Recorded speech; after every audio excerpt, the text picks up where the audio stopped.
So welcome everybody to June, Stronger Together.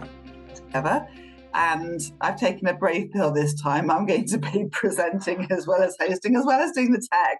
Yay! So I know, good old challenge. So without further ado, I'm going to share my screen. Okay, so this is all about processes. And I have found over my time that sometimes processes are a bit boring and people get a little bit bored with it. But today is all about trying to make processes more exciting. And I think when we understand why a business needs processes, then we are more likely to engage with those processes and the creation of the processes. Let's just have a little breather. I've got a rather nice elderflower cordial here. True Blue Peter style, one that I made earlier. And my friend Victoria has got a pink elderflower tree in her garden. So I went and picked some of her flowers, and I made another batch of cordial. And the first time I did it last week, it took me a while. I was constantly checking my phone, seeing what I was meant to do. And the next time, it took me way less time because I remembered the quantities. And you know, there's 1.5 litres of water and 1.5 kilos of sugar in elderflower cordial. It's insane. Anyway, leaving that to one side. The third time I did it, I didn't even need to look at the recipe. I just remembered how to do it. And I did it in half the time. And the results are consistent. It tastes delicious, it's enjoyable to have a sip of, and a lot of the ingredients are free, and it satisfies my foraging needs, so it's a win-win. But the first time I did it took way longer than the second, which took longer than the third. And that is a really good example of a process from start to finish. Processes are all around us. We all have processes in everything. We just don't necessarily recognize them as processes. They become habits. You know, we learned how to drive. It was a process. It was challenging and, you know, maybe stressful, or maybe more stressful for the person that was teaching you than for you who was learning. But it can be stressful when we are learning those processes. But when they are embedded, then they are a game changer. Okay, so today we are going to look at those processes. Now, most of you know who I am, but basically I help business owners do more of what they love, and that's what makes me very happy. I do that by showing them how to have the right processes and systems in place. I specialise in Capsule CRM and in data protection, and a big part of that is process and helping business owners nail processes. Before we get into processes, which, as I've already said, can have a little bit of a negative press, it's really important to take a step back and really think about why do you do what you do? Because we can lose sight of that sometimes, and we can definitely lose sight of it when we are chasing our tail, running our own businesses. So it's really, really important to have a think about why you do what you do. And we can come back to this. We'll have time at the end to have a chat about this. It's important to know why you do what you do and to be passionate about it, because success doesn't breed happiness. Happiness breeds success. So if we're happy about what we do, if we're passionate about what we do, then that's what breeds success. If you're unsure about that, then do have a read of my article, which is Love What You Do, What You Love, Here's Why, and find out how to find out what that is. And it's basically based on the Japanese concept, and I never know how to pronounce this. Somebody out there will do. Julie probably knows, or Emma probably knows. I always call it ikigai, but actually it's not, is it? There's too many syllables in that. It's ikigai. It's absolutely brilliant, and it's just a visual sort of prompt to find the difference you're making in the world. So do have a look at that. But it's important to connect with why you're doing what you're doing, because if we don't, then things like creating processes can be a bore, they can be a challenge, it can be negative. But when we understand that they will help us do more of what we want to do, then it becomes more exciting and the brain engages more with them. Okay, so the aim of today is to show you how having the right processes will liberate and empower you. It's a really powerful stuff here. We're going to be looking at why do we need processes? How do we create a good process? What is a good process? Why are systems often in the same sentence as the word process? What we as business owners get from doing all of the above. So let's have a think about why we need processes. First of all, there's Miller's Law. I don't know if you guys have come across it, but a good 50 odd years ago, a psychiatrist, I believe, rather than a psychologist, but I may have got that wrong, called George Miller, discovered that we can only retain 7 plus or minus 2 things in our working brains at any one time. Okay, so a good example of this, I know that when I'm packing to go on holiday, I have the next 5 things in my head that I want to put in that suitcase or put in my hand luggage or whatever. If I get interrupted by one of my children, then bang, all those 5 just disappear out of my head, and it's fairly likely that I will forget one of them completely. Not the children, the thing that I was going to put in the suitcase. So it's really important that this is not our age, this is not us. Human beings, it has been found, cannot retain more than 7 plus or minus 2 things in the head at any one time. So when we're running a business, we've got a trillion things going on in our heads. So we need to find ways of supporting ourselves. Second main reason that we need processes is that we can identify best practice for our clients, our ideal clients, our potential clients, and ourselves by taking a step away, thinking about what the best practice is and turning that into processes. And then we deliver best practice all the time, consistently, which is so important. The third main reason, there are many reasons, but these are the top 3, in my opinion, in my mind, in my experience. It saves reinventing the wheel every single time you do something, which is exhausting. Every single time you get an inquiry in, you don't want to be thinking about how it's best to look after that inquiry. Every single time you have a client, you don't want to be thinking about how it's best to look after that particular client. Because when you're doing that, you are just reinventing the wheel every single time. Your cost of sale goes up because you're spending more time looking at how to progress that conversation. Your cost of delivery goes up because you're constantly looking at ways that you're looking after that client. So if you have a process in place, and we're not a slave to the process, obviously it's going to change, in certain circumstances. People are different, and we want to look after our clients. But if you have a basic process in place, it will save you time and money. Okay. So we all wear many hats running our own business. We all spin plates constantly, and we all keep balls in the air. So really, what hope do we have when we know and realise that we can only keep 7 things in our head at any one time? So let's be kind to ourselves, and let's have a think about, if we don't have processes, what happens? Well, we get stressed, we get overwhelmed. We're digitally overloaded these days. There's a huge amount of pressure we put on ourselves, and perhaps people around us are inadvertently putting on us, maybe clients or people around us. It's truly exhausting. If we have processes in place, we can be much calmer. We can therefore be creative, because I don't know about you guys, but I cannot be creative when I'm stressed. It's impossible for me. And I think a lot of people are the same. How can we possibly think outside the box, make good decisions if we're stressed and overwhelmed? We need to be in a calm place to be creative. And as business owners, we need to be creative. We need to be problem solving. And again, how can you problem solve in the best way if you're stressed and overwhelmed? If we have good processes in place, we are productive because we're calm. We know that things are set up as we want them to be within our business, so we're productive. We aren't constantly thinking about how we should be doing things. We are just doing them. And all of this is basically because the cognitive load on our brain is reduced because we've been kind to ourselves and we've identified the processes that work best for our businesses. Okay, so when we have a good process in place, we are more efficient. We run our businesses more efficiently. We're more efficient as people.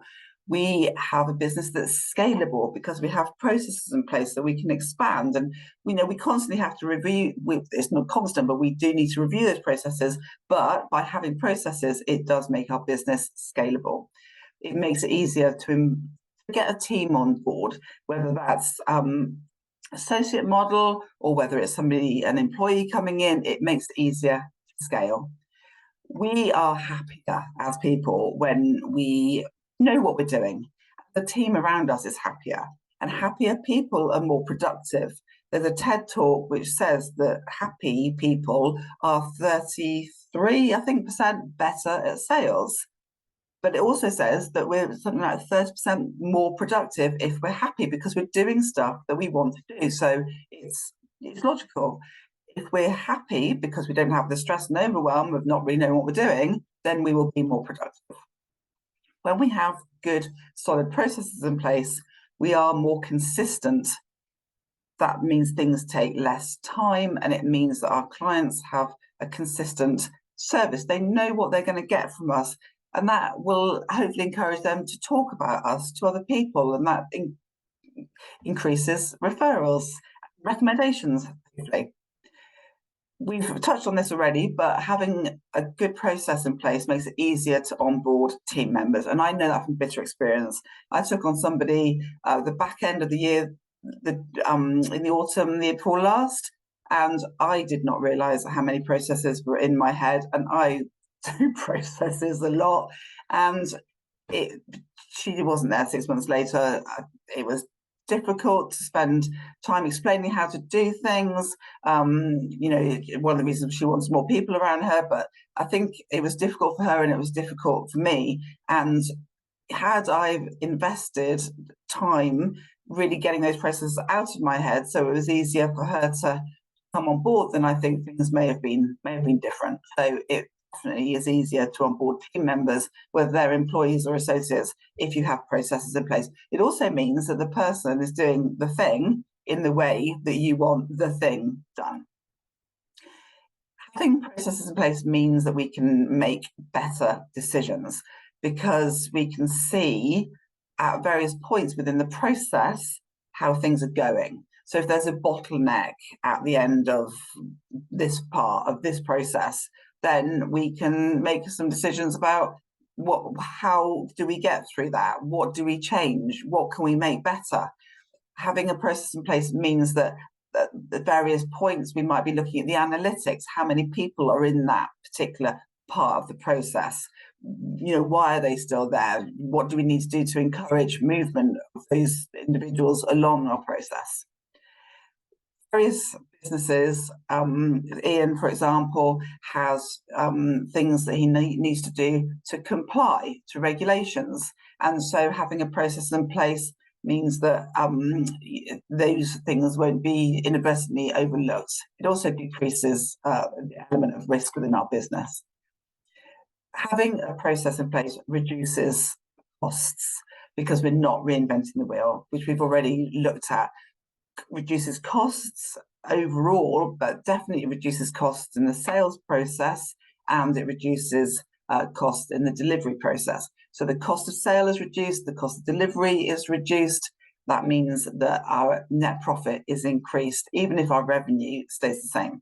But having a good process in place should mean that the revenue is increased, because we are actually converting more conversations into actual work by having a process to support that.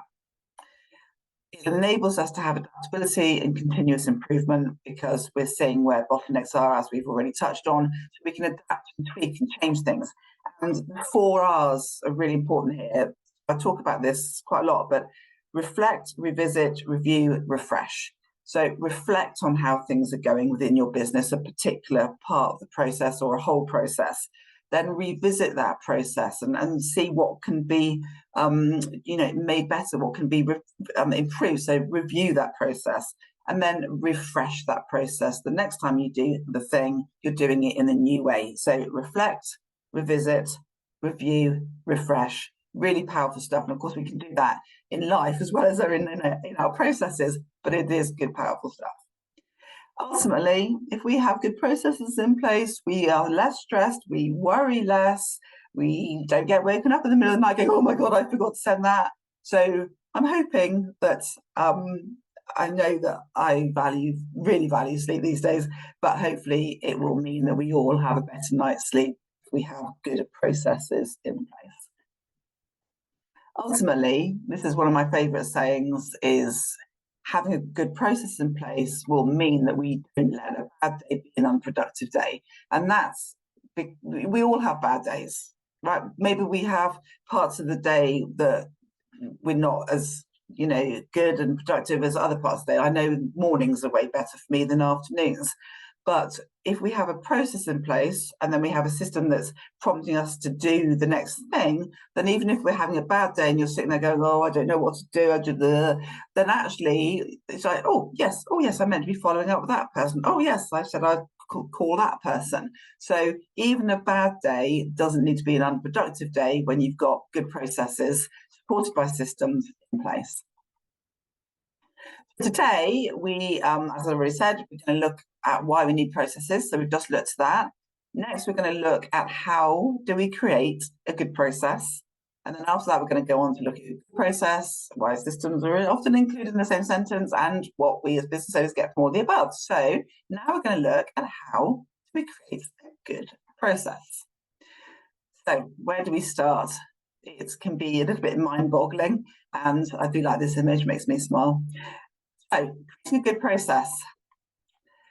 Think of your business as a separate living entity. It is definitely a separate entity, but if you think of it as a separate living entity, which may be a little bit woo-woo, it's just think of it as a separate entity. It needs to be nurtured, looked after, supported, fed, stretched.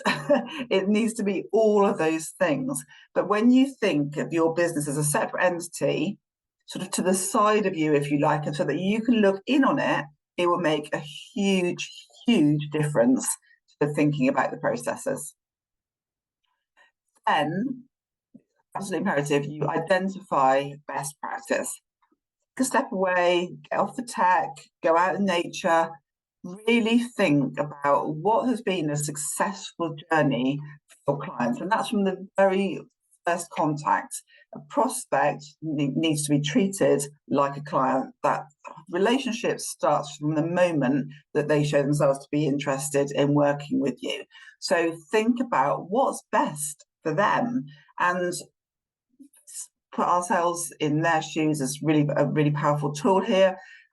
We also need to think about what's best for ourselves and for our team, because we've already said, we need to be happy to be productive. So think about what's best for your clients and for yourself and the team. Okay, think top down, think from the very, very top of the business. Think from your goals all the way down. The processes throughout the business need to support the overarching goal that you have for your business and for yourself.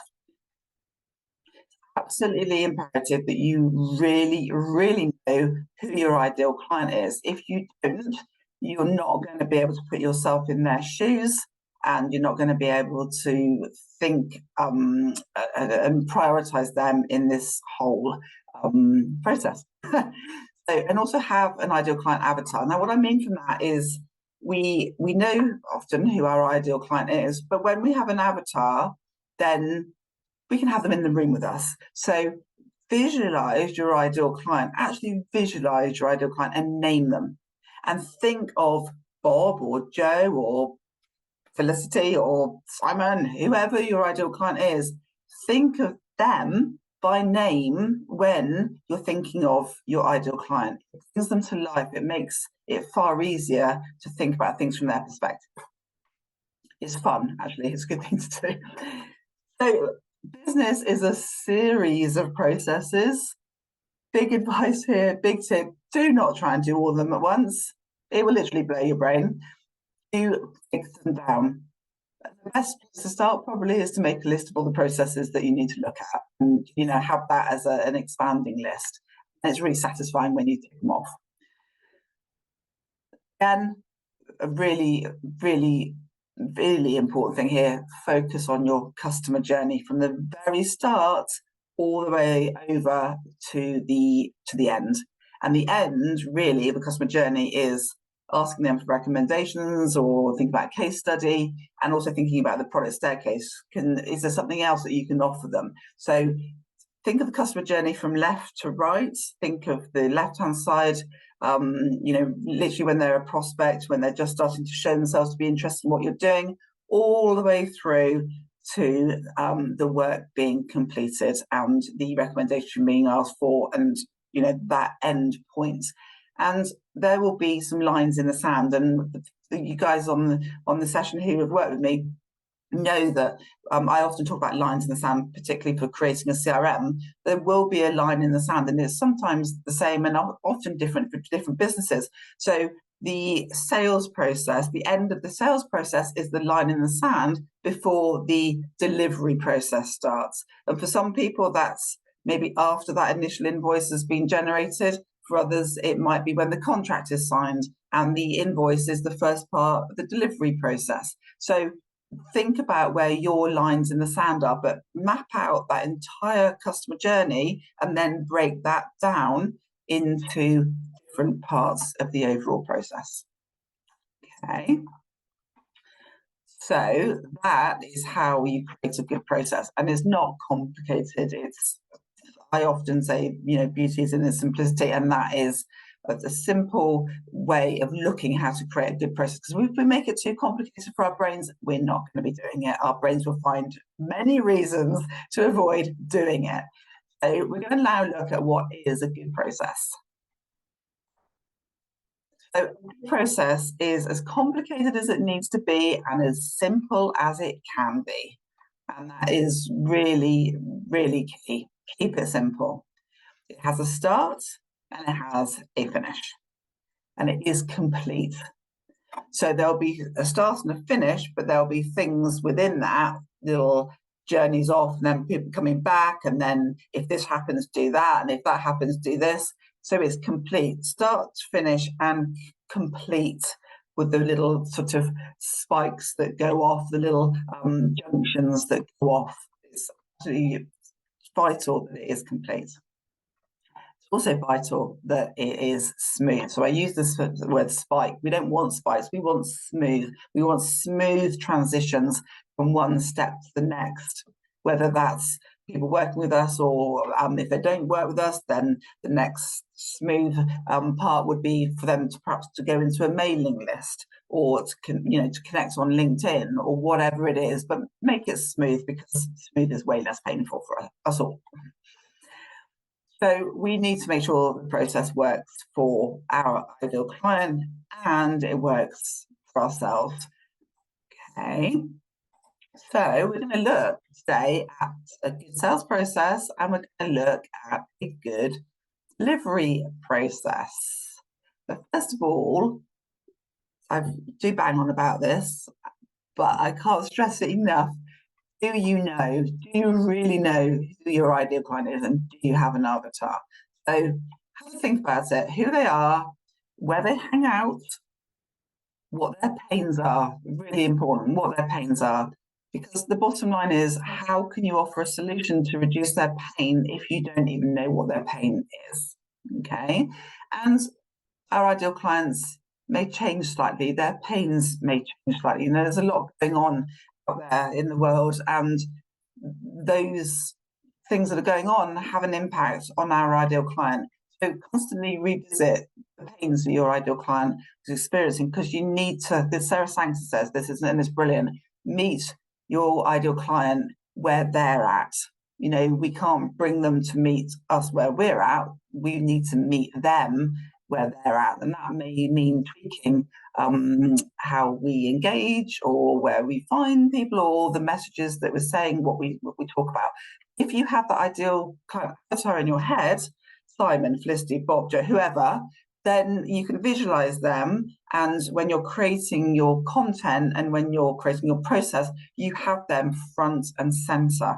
And you know then that when you're creating your posts or your articles, your blogs, whatever, just your content, you know that you're thinking about them. And thinking about them will mean that you reduce the whole scattergun approach of marketing. You want to be focused on that ideal client avatar and talking to them, because when you're talking directly to the avatar, you're attracting other like-minded people to you, and your message is being heard rather than getting lost in the big pot of digital. So consider the following when you think about your ideal client. What are the top 3 problems your ideal client is experiencing? What are the solutions to each of those problems? What is your unique proposition? What sets you apart from your competitors? What's your unfair advantage? What do you have that no one else has? What are your revenue streams? Really important to understand what your revenue streams are, because the processes could be different for each of these revenue streams, and what you deliver could be different for each of the revenue streams. So have a think about those revenue streams. Think about whether you can create a product staircase, your clients from one product onto another product onto another project, and see what the connections are. What do they need to do to step from one to the next? Have a really good think about it. And what's your cost structure? That ties in also to the product staircase. So the sales process. I'm going to have a sip of my elderflower cordial. I'm happy to share the recipe if anybody wants it. Right, so and it is just elderflower cordial. There's not a gin or prosecco or anything like that in it. It's just elderflower cordial and sparkling water.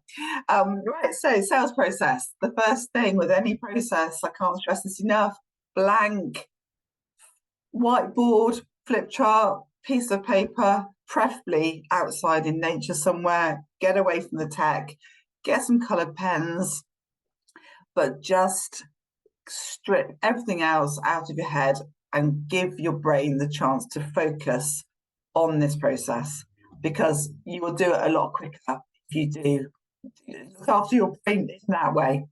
Okay, when you've got your nice clean whiteboard with your coloured pens, map out your ideal process, drawing on your experience.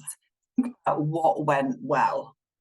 So you can also think about what went badly, but that's obviously really negative. So we can learn when things have gone badly with a client, but we try and focus on what has gone well, and definitely only put down on the whiteboard what has gone well for your process. Ask yourself, if this happens, then what happens next? If this doesn't happen, then what needs to happen next? Where does it go next? Who receives what? Get your email template sorted out, and then what next? All of these questions, it's not linear. It will sort of be, and I was going to put a process on that I had created, but obviously it's a personal to the business, so I couldn't do that. But also it may put you off, because you may be trying to slot your process into something that you see. Just think about your own, but do ask yourself those questions. So if somebody doesn't reply to that email, then what do I do next? How would they like me to communicate with them next? If they haven't answered the phone, what happens next? If the proposal isn't agreed, what happens next? If it is agreed, what happens next? Lots of branches, lots of yes, no, lots of junctions, okay, which is why a whiteboard is really nice, because you can just scrub it out and then start writing a little bit further away, because you've realized that you haven't answered one of those questions and you need to slot in an answer to it. So first of all, map out your ideal process, then map out your existing process, then merge the two, because we never want to throw the baby out with the bathwater. There's really good value. All of you guys have been in business for a while now, so you have existing processes. A lot of them may be in your head. So map them out and then merge your ideal process based on best practice with what you're currently doing. And that's how you'll get a good process that works for you and your business. But walk through the entire process as if you were in your client's shoes. Okay, make sure it works for them. If you have clients that just don't want to talk on the phone anymore, don't have calls in your process. So that's an extreme example, obviously, but people, you may find that your ideal client wants to communicate with you in a certain way. So walk through the process as if you were literally standing in your client's shoes. When that is all done, that's when you think about what systems can support you with this, because we don't need to have all this in our head. We have the luxury these days of having systems out there that are really cost effective, that can support us with this, but we need to create the process first. Sometimes the sentence systems and processes, and that always grates me, because actually you need to get the process sorted before you think about the system. Otherwise you're creating a process to fit into a system, and that is not the way to do it. So what does an ideal, simple sales process sort of broadly look like? Because everybody is different. So lots of caveats here. Everybody is different. But I've been helping hundreds of businesses now over the last 15 odd years. And broadly speaking, for the people that I work with, it looks like this. The first contact is made, whether that's outreach, more likely an inquiry is received in, because the marketing stuff is working before this part. This is the sales process. So the marketing part is working over further to the left-hand side. We're on the sales process. So you might do cold outreach. More often than not, initial inquiry is received. Then, more likely, that often than not, some type of conversation happens to ascertain the need of the inquirer, to make sure that there's a fit. So that's where you can qualify. You, at that point, might be in a position to talk about or present a proposal. There's a big move these days not to just send out proposals or quotes off on email. It makes it sort of a longer process. If you present the proposal, discuss the proposal, then you can answer questions there and then. You can agree the next steps, and you can discuss any reservations that they have. And maybe I don't like negotiation. I think that by this point there shouldn't, but some people do still negotiate at this point. But there may be changes to the proposal, which mean there's a change to the cost structure, which is absolutely fine. That's not what I think of negotiation. Negotiation, I think of somebody saying, oh, but will you do it for 20% less? And the answer is no. How about I say I'll do it for 20% more? So at this point, it is very good practice to discuss the proposal on a call with the person. And even to the extent that you don't send the proposal beforehand, you position it, oh, I'll walk you through it. It would be, great to walk you through it. It's easier to walk you through it. Something along those lines. But again, you've got to think about what's best for your ideal client. Do not forget the follow-up. So many people don't follow up because they think that they're badgering the other person. Think of the other way. Sometimes if I have a call with somebody and they don't follow up, and then I sit there and think, well, obviously I'm not very important to you. Is this how you're going to treat me? I don't want to be your client. If you can't even prompt me because you recognize that I'm busy, then, I don't want you to be supplying me with that service. So don't think that following up is badgering somebody. It's not. It's being efficient. Think about how many times you want to follow up. So you don't want to start stalking people. You have a think about how many times it is appropriate to follow up. And I follow up, and then I leave a few days, and I might do a second follow up.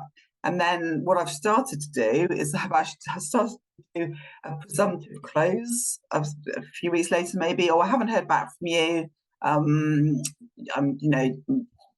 Maybe your plans have changed. Happy to help you in the future, whatever.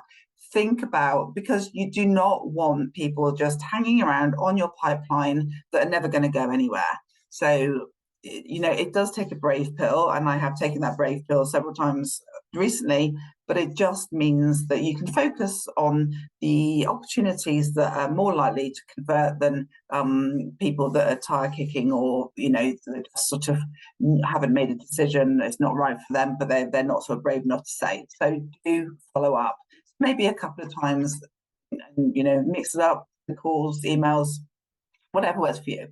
Hopefully at this point it's all positive and you'll get a verbal agreement to go ahead. So this would be the fifth step, possibly in a nice simple sales process, would be verbal agreement to go ahead.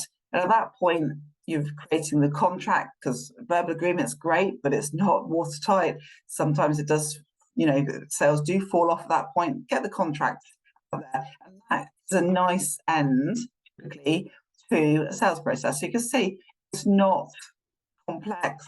There are tasks and activities to do within each of those steps, but beauty is in its simplicity. Looking at a flow from left to right would look something like this. First contact, you've got the meeting, then you meet to discuss the proposal, then you follow up, then you've got the verbal agreement, then you've got the contract. I mean, how beautiful is that? It's just lovely, isn't it? Just lovely to look at. The delivery process, very similar. Get yourself outside, get that whiteboard, get some fresh, clean piece of paper. Don't get distracted by other things. Map out your ideal process, draw on your experience. And the delivery can often be more complicated than the sales process, depending on what you're delivering. But ask yourself, if this happens, then what do I do? Then what happens to that? Then what do they receive at that point? What do they do next? The delivery process, there's some really nice things that you can do to make the delivery process more streamlined, take less time. Some people set out what the delivery process will look like for their clients, to their clients, right at the start. So they might say, this is what's going to happen, and then this is going to happen, and this is going to happen. And some people send that out on a PDF or on an email. It really helps the client understand what to expect at what stage. And another nice tip is at the end, and this is what I've started doing only in the last couple of years, but it's been a real game changer. At the end of a meeting, get the next meeting date and time in the diary, because that saves so much toing and froing over email, and it means that the momentum is continued, and everybody is happy, and it takes way less time when you're on a call to find the next meeting date and time than it does if you do it over email, even if you have an online booking system, which is another game changer. So map out the existing process then, and merge the two. Exactly the same as with the sales process. So we're merging the two delivery processes. Walk it through, pretending to be in your shoes. Very, very important. And again, the systems that support you with this might be different to the ones that support you with the sales process, but have a think about what systems can support you. Broadly speaking, a delivery process might look like this. So first of all, you've got onboarding, and that is internal onboarding. What do you need to do within your business to set that person up or their business as a client? So we think of internal onboarding. And then onboarding, but from a client perspective, what needs to happen with the clients to onboard them? Next, very simplistically, we do the work. It's just never that simple, obviously, lots of toing and froing, but fundamentally, this is the part of the process where we are doing the work. And then we deliver the work. Okay, and that can be over a period of time. There may be some toing and froing, but then we offboard that client, and that may mean a certain amount of support. We might ask them for feedback. We might ask them for recommendations, reviews, but think about your product staircase.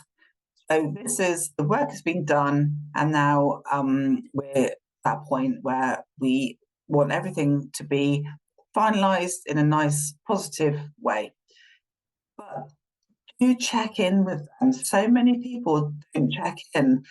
It might be appropriate for you to check in with your client 3 months later, or 6 months later, or 12 months later, or 24 months later. Check in with them and have that as part of the delivery process.